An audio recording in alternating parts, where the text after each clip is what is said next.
오늘도 여러분의 생활 속에 하나님의 크신 복과 은혜가 넘쳐나기를 주의 이름으로 축복합니다. 우리는 해마다 이래 맞이하는 성탄절이지만 이 성탄절은 형식이 아니라 사실이라는 것입니다. 또 뿐만 아니라 이 사실을 넘어서 이것이 우리 속에 현실로 이어져야 함을 말씀하고 있습니다. 바로 그 현실로 이어진 것을 우리는 은혜라 이렇게 규정해 볼 수가 있습니다. 해서 오늘 말씀의 제목을 성탄의 은혜라라는 제목으로 함께 은혜를 나누기를 원합니다. 이미 하나님께서는 벌써부터 예수 그리스도를 예비하시고 많은 선지자를 통하여서 예수님이 이 땅에 보내지시고 출생할 것에 대한 많은 예언을 하셨습니다.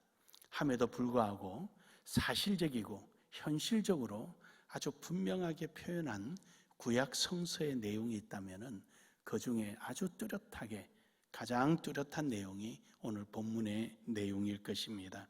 이는 한 아기가 우리에게 낳고, 바로 여기서 우리에게 낳다는 것이죠. 즉 우리가 살아가는 이 세상 가운데 낳고 한 아들을 우리에게 주신 바 되었는데, 한 아들을 어디로부터 보냄을 받았다는 것이죠. 그 보낸 출발지가 어디냐? 바로 하나님의 계신 곳이었습니다. 그리고 그의 어깨에는 정사를 메고, 정사를 메었다는 것은 이 열쇠꾸러미를 목에 메었다는 것입니다. 그래서 모든 것들을, 집안의 모든 살림 그리고 모든 결재권, 이것이 바로 어깨에 메어져 있다는 것이죠. 그래서 이 어깨에 메어져 있다는 것은 열쇠꾸러미를, 정사, 이 어깨에 메어져 있는 것을 말합니다. 이 이스라엘 사람들은 결혼식 할 때 아들에게 일정한 양을 아버지가 줍니다. 상속을 주면은 아버지로부터 받은 그 일정한 상속 받은 것을 바로 어깨에 메고 결혼식 날 신부를 오른쪽으로 세 바퀴를 돕니다.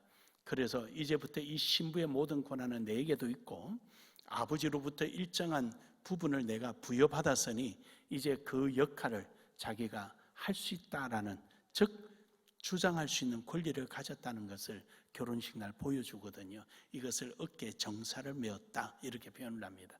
우리 주 예수 그리스도는 우리의 생사화복뿐만 아니라 시작과 끝까지 모든 것들을 예수 그리스도는 그 어깨에 하나님으로부터 부여받았음을 믿으시길 바랍니다. 이래서 예수 그리스도는 우리의 신랑이요 우리는 그의 신부라는 표현을 쓰는 것입니다. 그래서 예수 그리스도는 우리의 모든 권한을 가지고 하나님으로부터 그 권한을 부여받았다는 것이죠. 뿐만 아니라 영존하시는 아버지라, 우리에게 어느 한 일시적인 우리의 주관자가 아니라 영원하신 분이다. 그리고 평강의 왕이라, 그가 오심으로 말미암아 우리에게 매였던 것을 놓여주게 되고 갇혔던 것을 풀어주게 되고 부족함을 채워주게 되고 답답함을 해결해주고 눈물을 기쁨으로 바꿔주시는 우리의 평강의 왕이심을 믿으시기를 주의 이름으로 축복합니다. 그러므로 오늘 우리 성탄의 은혜가 오늘 우리의 형식에 지나지 않고 사실임을 깨닫고 우리의 현실 속에 그 은혜를 누리는 우리 모두가 되기를 주의 이름으로 축복합니다.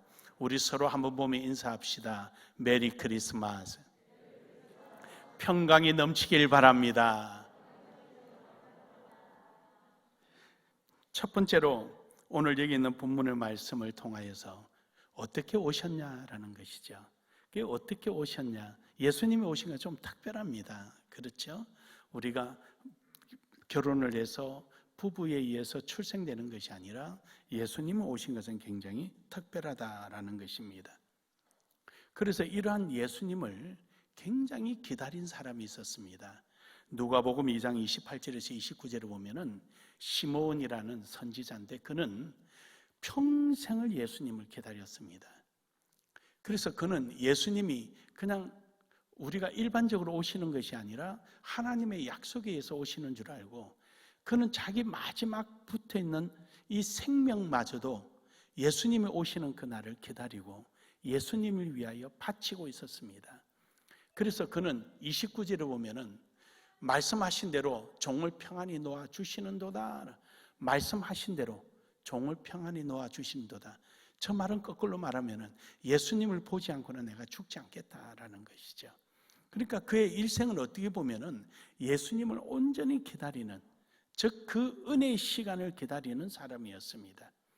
그래서 예수님을 드디어 가슴에 안게 된 거죠.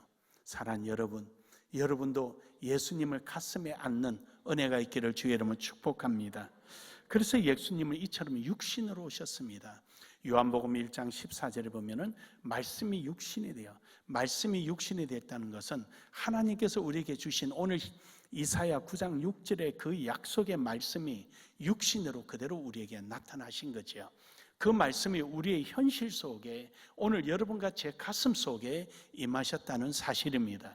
시몬의 선지자가 예수님의 가슴을 안은 것처럼 오늘 여러분과 저도 예수님의 이러한 현실적이고 사실적인 이 은혜를 여러분의 가슴 속에 간직하게 묻어두시기를 주의 이름으로 축복합니다.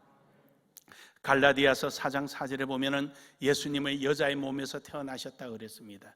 여러분, 자식을 낳으면은 아버지의 성을 따라갑니다. 세계에서요 유일하게 아버지 성을 따라가고 그 이름에 돌림자가 있는 나라가 이스라엘과 한국입니다. 제가 아는 범위는 그렇습니다. 그 외에는 제가 아는 나라에서 그 외에는 없는 걸로 압니다. 모르겠습니다. 또 다른 제가 모르는 나라가 있나는 모르지만 적어도 유엔에 가입되어 있거나 그 외에 제가 아는 나라에서는 유일하게 두 곳입니다. 성은 따릅니다. 성은 아버지 성과 그 다음에 중간에 어머니 성이 들어갑니다. 이렇게 들어가지만 이름에 돌림자가 있는 것은 바로 한국과 이스라엘입니다. 그래서 세례 요한을 사가랴가 세례 요한의 출생을 하나님으로부터 약속을 받을 때 나와서 그의 이름을 요한이라 지으니까 주변 사람들이 너희 집안에 요한이란 이름이 없지 않느냐, 즉 너희 집안에 돌림자가 요한이 아니지 않느냐라는 거였죠. 하지만 하나님이 요한이라고 이름을 지어줘서 특별하게 그를 구별시켜 놓으신 거죠. 마찬가지로 예수님은 여자의 몸에서 났다는 것은 아버지가 없이 났다라는 출생이죠. 그런데 아버지 없다라는 이러한 생리적인 과학적인 근거를 대고자 하는 말이 아니라 여기서 말하는 것은 이 세상에 혈육을 따르지 않았다는 뜻입니다. 그러므로 예수 그리스도는 하나님으로부터 주어지신 약속에 의해서 오셨다는 뜻이 갈라디아서 4장 4절에 있는 내용이기도 합니다. 마태복음 1장 18절에 보면은 예수님이 그러면은 어떻게 해서 잉태됐느냐? 성령으로 잉태됐다는 것이죠. 성령은 하나님의 영이시죠. 하나님에 의하여 보내지셨다는 것입니다. 이처럼 예수님의 이 땅에 오심이 다른 사람과는 전혀 다른 거지요. 이렇게 해서 아버지의 약속에 의해서 이루어졌다는 것을 명백하게 증거하는 것입니다. 예수님이 어떻게 오셨다고요? 하나님의 약속에 의하여 우리에게 오신 것입니다. 왜 오셨습니까? 그렇다면 왜 오신 것입니까? 그것은요, 오신 목적은 우리의 모든 죄로부터 해결해 주시고 구원해 주시기 위해서 오셨습니다.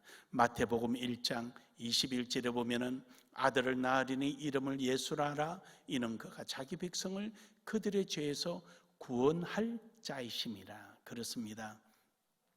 여러분과 제가 죄로 말미암아 이 세상에 죽을 수밖에 없는 존재고 우리의 내일은 보장받지 못하고 살아가는 것입니다. 결국 우리의 삶은 이 세상에서 끝나버리는 거죠. 하나님께서, 영원한 하나님께서 여러분과 저를 택하여 주신 이유는요, 어느 한 순간을 위해서 살아라고 택하여 주신 것이 아닙니다. 하나님께서 여러분과 저를 택하여 주신 것은 하나님과 함께하기 위해서요, 여러분과 저를 통하여 하나님을 영원히 찬양받으시고 영광받기 위하여 우리를 하나님은 태어나게 하신 것입니다. 그런데 죄로 말미암아 우리가 하나님과의 이별되게 되고 하나님과 영원히 격리되게 되는 모습에 하나님 너무도 가슴 아프신 거죠. 해서 아들인 예수 그리스도를 우리에게 보내주셔서 그 모든 하나님과 영원히 교제하며 함께 살아가며 하나님과의 은혜 가운데 있기를 원하는 그 가장 문제되는 것이 죄였습니다. 그 죄를 해결하시고 우리를 영원한 하나님과의 교제할 길로 인도해 주시기 위해서 오신 것입니다. 이로써 하나님께서 이 세상의 죄로 물든 것을 다 없애버리고 새하늘과 새 땅에서 영원한 새로운 생명으로 여러분과 제가 영원토록 하나님과의 교제하며 찬양하며 영광을 돌리며 살아갈 수 있는 그 일을 주시고자, 그 은혜를 주시고자 이 땅에 오셨음을 믿으시길 바랍니다. 그래서 마태복음 3장 11절에서 12절에 보면은 나는 너희로 회개하기 위하여 물로 세례를 베풀거니와 내 뒤에 오는 이는 나보다 능력이 많으시니 그는 나의 신들기도 감당하지 못하겠노라. 그는 성령과 불로 너희에게 세례를 베풀 것이요 손에 키를 들고 자기 타작마당에 정하게 하사 알곡을 모아 곡간에 들이고 쭉정이를 꺼지지 않는 불에 태우시리라. 할렐루야. 그렇습니다. 세례 위하는 물로 세례를 주지만 예수 그리스도는 영원하신 하나님으로부터 도장을 찍어 놓으시는 거죠. 여러분, 우리가 서부 영화 같은 거 볼 때 소떼나 말떼에 누구네 집안의 동물이다, 가축이다 라고 해서 엉덩이에다가 불도장을 찍어 놓잖아요. 그래 도장 찍어 놓으면 그는 영원히 누구 것이다, 이제 그걸 증명하는 거죠. 우리나라에서 이 우시장이나 이런 데는 라카치를 이렇게 하더라고요. 라카치를. 근데 하나님께서는 여러분과 저에게요, 우리의 심령 속에 성령으로 인쳐 주셨습니다. 할렐루야. 너는 내 것이다 라는 것이죠. 그래서 내가 영원하니 너희도 영원할 것이라. 오늘 우리에게 이 은혜가 임한 줄로 믿습니다. 그렇게 해서 그런 여러분과 저를 모으셔서 마태복음 16장 18절에 보면은 교회를 세우시려고 그런 거예요.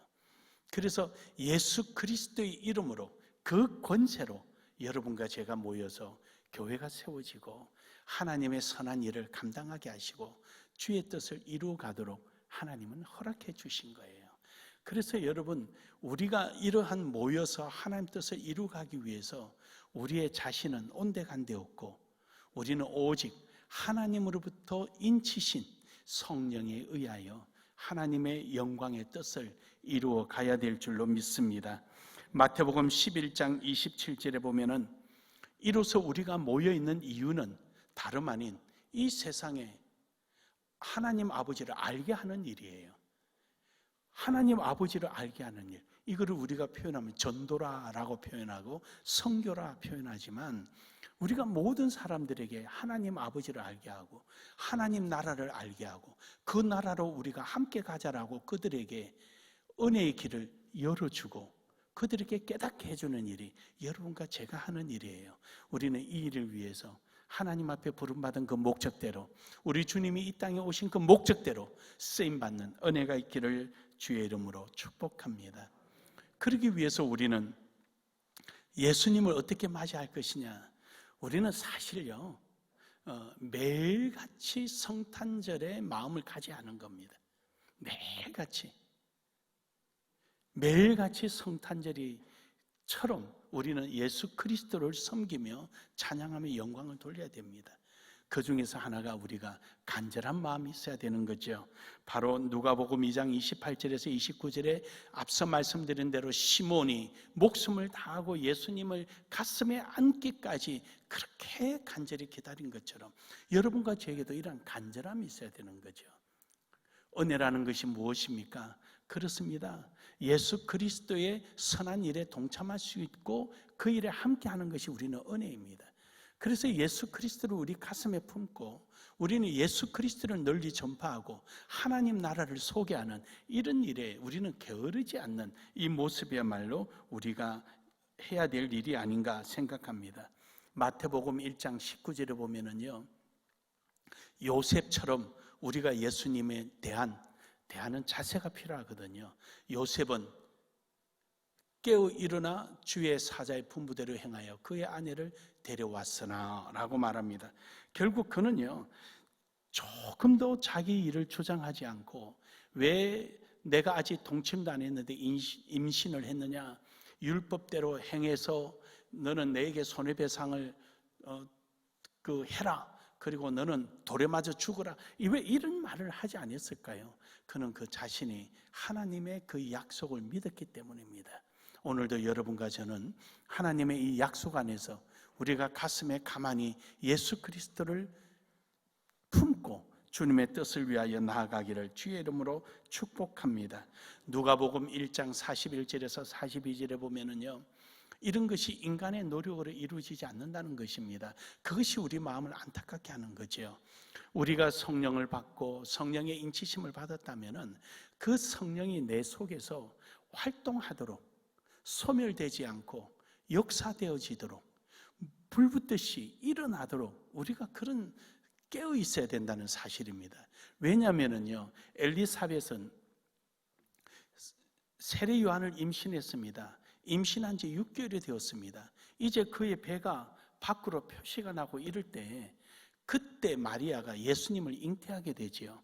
그 잉태한 몸으로 엘리사벳에게 달려갔더니 엘리사벳이 성령의 충만함을 받아 그럽니다. 엘리사벳도 하나님의 은혜를 받은 사람이잖아요. 그가 아기가 없다가 그의 남편인 사가랴가 하나님 앞에 제사 지내러 갔다가 은혜를 입었지요. 그 은혜를 입은 지금 현실이 뭡니까? 6개월 된 아기입니다. 그의 몸은 이미 밖으로 표가 날 정도였습니다. 그런 엘리사벳이 성령에 감동되니까 누굴 알아봅니까? 예수 그리스도를 알아보았습니다. 사랑하는 여러분, 우리가 성령에 충만한 사람은 예수 그리스도를 알아보는 것입니다. 여러분의 심령 속에 뛰고 있는 그리스도의 심장의 고동소리를 느낄 수가 있는 것입니다. 내 속에 예수의 심장의 고동소리를 느끼지 못하니까 우리는 예수와 동떨어진 생활을 하게 되고, 그냥 하나의, 그래 예수님 탄생하신 거 그래 사실적으로 그냥 받아들이고 역사적으로 이해하고 이거로 끝나는 거예요. 그것이 내 속의 현실, 지금 현재 내 속에서 은혜로 성화되지 못하고 있다는 것입니다. 사랑하는 여러분, 이 성탄절을 맞이하여 예수 그리스도가 바로 나의 현실, 지금 오늘 살아가는 내 속에 뗄래야 뗄 수 없는 절대적인 역할을 하고 있다는 사실을 은혜로 느껴지기를 주의 이름으로 축복합니다. 결론적으로 여러분, 오늘 여러분과 제 삶 속에 일어나는 여러 가지 현상들, 우리가 예수 그리스도의 이름으로 기도하고 예수 그리스도의 모습을 닮아가고자 몸부림치고 애쓰는 그러한 여러분의 삶 속에 여러분의 의지나 감정이 아니라 여러분이 끌어안고 있는, 그렇게 간절히 기대하고 기다리던 예수 그리스도의 심장이 바로 여러분 속에서 고동쳐지고 파도치듯 여러분의 가슴을 일어나게 만들고, 여러분의 모든 생활 속에 흔적이 남도록 이끄시는 그 은혜가 여러분 속에 성탄의 은혜로 새롭게 시작되기를 주의 이름으로 축복합니다. 축복합니다.